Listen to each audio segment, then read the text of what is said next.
రేపు రెండు ప్రధానమైనటువంటి ఘట్టాలు ఉన్నాయి. రేపు ప్రభుత్వం తరఫున వాదనలు ఏజీ గారు వినిపిస్తారు. దాంతోపాటు ఇంప్లీడ్ అయినటువంటి ఎవరైతే ఇంప్లీడ్ అయ్యారో వాళ్ళు కూడా వాదనలు వినిపించేటువంటి అవకాశం ఉంది. అంటే ఈ జీవో నెంబర్ 9లో ఈ 42% రిజర్వేషన్లో కూడా మాకు అన్యాయం జరిగిందని చెప్పేసి ఎవరెవరైతే ఏ కులాల నాయకులు పిటిషన్ దాఖలు చేసిరో వాళ్ళ వాదనలు కూడా కొంత సహజంగా చూస్తే అవి న్యాయబద్ధంగానే ఉన్నాయి. ఎందుకంటే బీసీల రిజర్వేషన్ అనగానే ఎక్కువగా మున్నూరు కాపులు యూజ్ చేస్తూ ఉన్నారు. తర్వాత గౌడులు కానీ యాదవులు కానీ ముదిరాజులు కానీ యూజ్ చేస్తూ ఉన్నారు. కానీ మిగతా సామాజిక వర్గాలకు ఆ రిజర్వేషన్ రావడం లేదు. సపోజ్ ఎగ్జాంపుల్ చెప్పుకుంటే ఇప్పుడు పూసలి వాళ్ళు ఉన్నారు. పూసలి వాళ్ళు కూడా బీసీ ఏ కిందకే వస్తారు. సో వాళ్లకు రిజర్వేషన్ రాదు. వడ్డెర సామాజిక వర్గం బీసీ ఏ కిందకే వస్తుంది. సాకలి సామాజిక వర్గం బీసీ ఏ కిందకే వస్తుంది. వాళ్ళెవరికి కూడా రాజకీయ నాయకులుగా ప్రజాప్రతినిధులుగా వాళ్ళకు అవకాశం రాకుండా ఈ కొన్ని కులాలు మాత్రమే దాన్ని అది చేస్తూ ఉన్నాయి. సో ఈ నేపథ్యంలో మాకు ఆ ఏబిసిడి వర్గీకరణ ప్రకారము మాకు ఈ 42% రిజర్వేషన్లు కేటాయించి దాని తర్వాత ఎన్నికలకు నిర్వహించండి అని చెప్పేసి హైకోర్టు ముందు కొన్ని పిటిషన్లు దాఖలైనాయి. రేపు ఈ రెండు అంశాల మీద ఒకటి ప్రభుత్వం తరఫున వాదనలు వినాల్సి ఉంటుంది, ఇంకొకటి ఈ కులాల మీద చేసినటువంటి ఏబిసిడి వర్గీకరణ మీద చేసినటువంటి వాదనలు వినాల్సి ఉంటుంది. ఈ మొత్తం నేపథ్యంలో అసలు జీవో నెంబర్ 9ను సమర్థిస్తుందా వ్యతిరేకిస్తుందా దాన్ని ఉంచుతుందా కొట్టేస్తుందా అనేది ఒక పాయింట్ ఇక్కడ. ఇంకొకటి జీవో నెంబర్ 9 ఒకవేళ ఇన్ కేస్ హైకోర్టు కనుక సమర్థించిన దాంట్లో మాకు అన్యాయం జరుగుతుందని చెప్పేసి ఏవైతే ఈ కులాలు వడ్డెర సామాజిక వర్గము నాయి బ్రాహ్మణులు వీళ్ళు ఎవరైతే వేసిరో ఈ వీళ్ళ పిటిషన్ మీద ఏ రకమైనటువంటి తీర్పు ఇవ్వబోతా ఉంది. ఇవన్నీ ఇలా ఉన్నది చాలా పెద్ద క్లమ్జీగా ఏర్పడింది. దాంతోపాటు రేపు నోటిఫికేషన్ రాబోతా ఉంది. ఎన్నికలు తొలి విడతకు సంబంధించినటువంటి నోటిఫికేషన్ కూడా వచ్చేసేటువంటి అవకాశం కనపడతా ఉంది. ఇప్పుడు గ్రామాల్లో ఉన్నటువంటి వాళ్లకు సర్పంచులుగా ఎంపీటీసీలుగా జడ్పీటీసీలుగా పోటీ చేయాలనుకుంటున్నటువంటి వాళ్ళు పెద్ద క్వశ్చన్ మార్కులో ఉన్నారు. ఈ కోర్టు తీర్పు ఎటొస్తుంది, ఏ రకంగా వస్తుంది, ఎన్నికలు జరుగుతాయా జరగవా?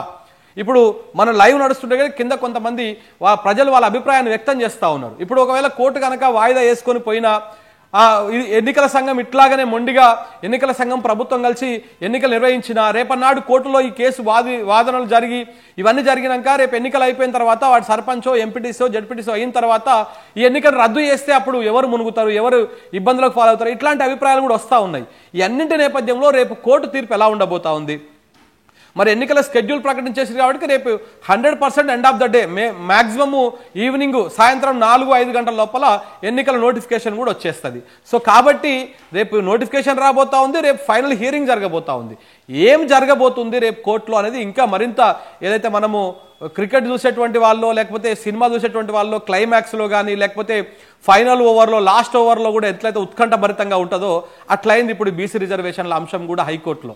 సో మొత్తము ఇయాలనే తేలిపోతుంది. బేసిక్గా మొన్ననే కొంత 6 తారీఖు నాడే కొంత ఒక ఉత్కంఠభరితమైనటువంటి వాతావరణం సుప్రీంకోర్టులో పిటిషన్ పడ్డప్పుడు హైకోర్టులో ఉన్నది కదని చెప్పేసి అక్కడ సింపుల్గా అది అయిపోయింది. దాని తర్వాత ఇవాళ 8వ తారీఖు ఇవాళ హైకోర్టులో ఒక ఉత్కంఠ ఉదయం నుంచి ఇప్పటిదాకా 4:30-5 గంటల దాకా ఇదే రకమైనటువంటి చర్చ మీడియా మొత్తం కూడా ఓన్లీ బీసీ రిజర్వేషన్ల అంశం మీదనే చర్చ చేస్తూ ఉన్నది.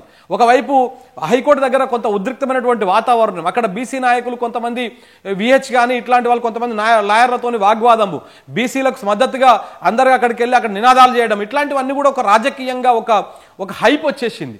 ఈ నేపథ్యం లోపల రేపటికి వాయిదా పడింది. మళ్ళీ రేపు ఎలా ఉండబోతుంది? రేపు ఒకవేళ ప్రభుత్వానికి వ్యతిరేకంగా వస్తే ప్రభుత్వం దాన్ని ఎట్టెదుర్కొంటుంది, ఒకవేళ ప్రభుత్వానికి అనుకూలంగా వస్తే ఈ ఇంప్లీడ్ అయినటువంటి పిటిషన్ల విషయంలో రేపు హైకోర్టు ఏ రకమైన తీర్పు ఇవ్వబోతా ఉంది? ఇవన్నీ కూడా కాస్త ఆసక్తికరంగా ఉత్కంఠభరితంగా మారిన ఏది ఏమైనా రేపటి రోజుకు మాత్రము కేసు వాయిదా పడింది కాబట్టి రేపు కొంత ఫైనల్గా తేలేటువంటి అవకాశం ఉంది. ఇవాళ వాదనలు అన్నీ కూడా చూస్తే లాస్ట్లో చాలా క్వశ్చన్స్ని రైజ్ చేసింది అభిషేక్ మను సింఘ్వికి ప్రభుత్వానికి హైకోర్టు చాలా క్వశ్చన్స్ రైజ్ చేసింది. ఆ క్వశ్చన్స్ అన్నిటికీ రేపు ఏజీ ప్రభుత్వం తరఫున సమాధానం చెప్పాల్సి ఉంటుంది.